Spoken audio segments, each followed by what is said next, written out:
Well, welcome to the first Tyre Recycling podcast. I'm Richard Wilson, contributor to Tyre and Rubber Recycling magazine. I'm joined today with the Tyre and Rubber Recycling editor, Ewan Scott. How are you, Ewan? Hope you're all well. Hi, Richard. I'm fine. We're surviving, and looking forward to what's to come. Yeah, that's the only thing we can do in this time. Just stay at home and try to support everyone the best way we can. Yeah. But yeah, anyway, obviously this is going to be our first run at the Tyre Recycling podcast. So please bear with us while we're ironing out the technical difficulties and what this is going to look like. If any of our viewers saw our retread cast for our sister magazine, Retreading Business, the other day, they might have an idea of what to expect with this. But maybe for the Tyre Recycling podcast, Ewan, you could maybe give viewers a little bit of a behind the scenes guide of what they can expect in this episode and maybe future episodes as well. Okay, I think it's easier to start with what's coming in future episodes. We will have a series of interviews with tyre industry experts. These will come out as expert witness interviews. We will look at talking to people who are very knowledgeable in the field and can give an overview of the sector rather than perhaps a participant's view, if you like.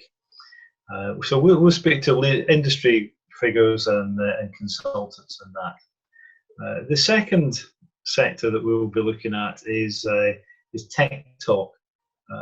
There's a lot of new technology coming onto the scene. There are a lot of processes being developed, and we'd like to give the developers the chance to speak to us and discuss what they're offering the market in the future. And the third one is a process preview.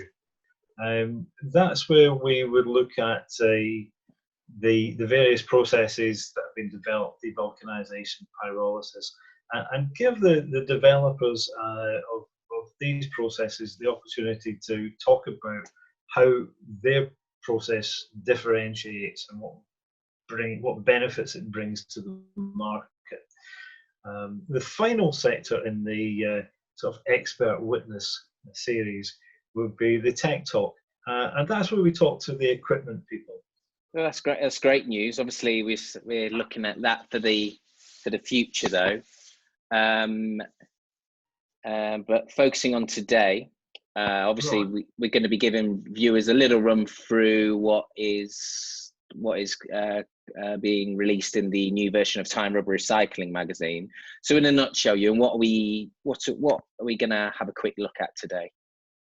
Right then, this coming issue of the magazine, we've got a few different areas that we're looking at. Unfortunately, we can't miss out the article on the impact of COVID on the industry. I don't want to go into too much detail about that just now because it's a very dynamic impact, and we all know what's happening. We hear about it all the time. We can't ignore it. So we've got a bit of cover there. But more interestingly is what's positive and what's happening is we've got 3 African stories in this issue. We don't often get a lot of news from Africa. We have 2 in particular, one from Nigeria and one from Kenya.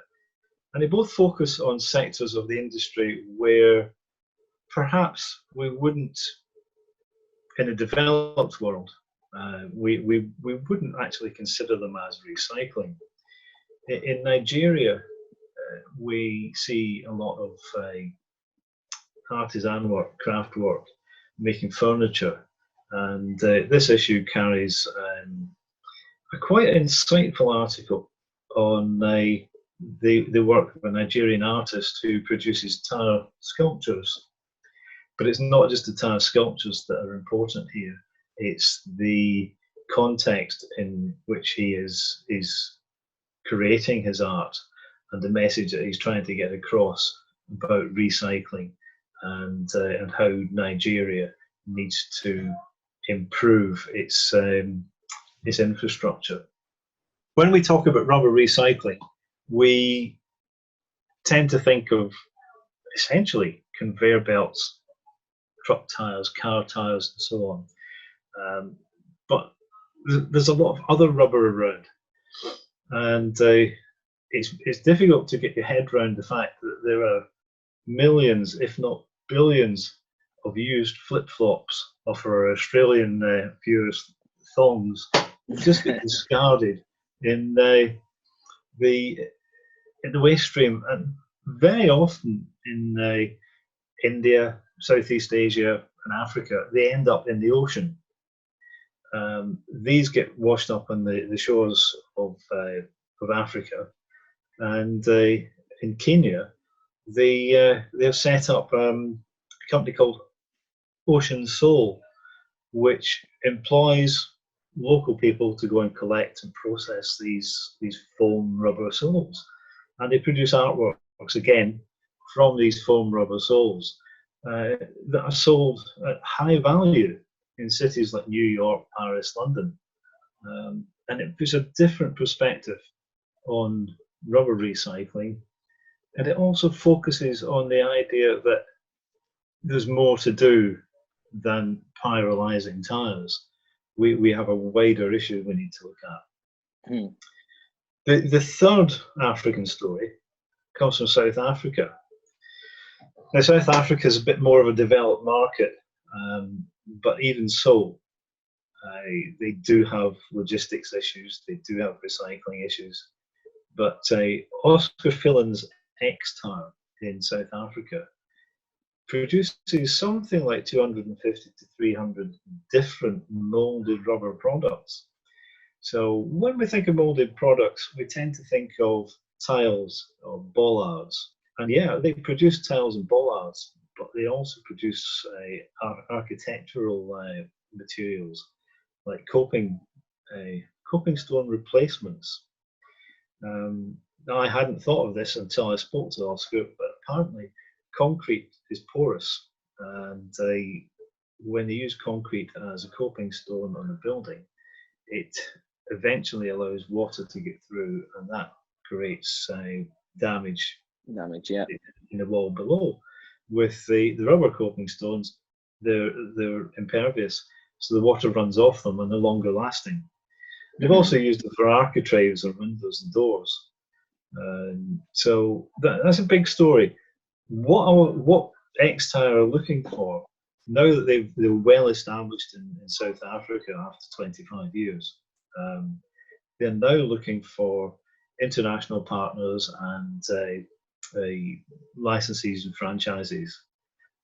So that's an interesting story, and it's one that will shake up some of the industry that has been quite complacent on the products that we take to market.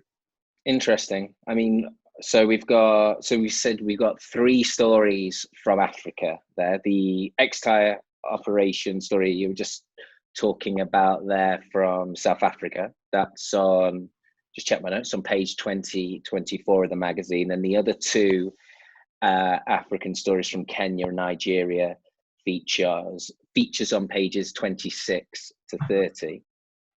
The other stories, we obviously got stories from different parts of the world as well, not just from Africa. The other story I think you wanted to touch upon was the EPR contrast, which is between Russia and Chile. What can our readers expect to find out from this piece? The EPR issue is an interesting one. Much of Europe has opted for an extended producer responsibility. Essentially, the tyre manufacturers take responsibility for their own waste, and they do this through extended producer responsibility schemes such as Aliapur or Ecopneus or Cygnus in Spain. Chile has been in the process of putting an EPR scheme in place, a scheme that has been based largely on the Spanish or Portuguese model. So that they had hoped would be in place this year, but the Chilean government have had problems this year. They've had riots in the south of the country. There's a lot of issues with coronavirus, and things have been delayed. And on top of that, parliamentary scrutiny of the bill to introduce EPR delayed it. This came as a bit of a shock to the retreaders in the country, because they'd managed to get themselves involved in the scheme in some way. So they were included, which was a good thing. However, the motor industry, the automotive sector, are against it, because they want the tyres on new cars, new vehicles excluded from the EPR scheme, which seems rather obtuse, because these tyres have got to turn up somewhere at some point. And the other out for it that we see there is that the importers of Chinese tyres, which are not generally retreaded, are trying to play a card that they will actually retread all these imported Chinese tyres, which makes an impact on their participation in the EPR scheme.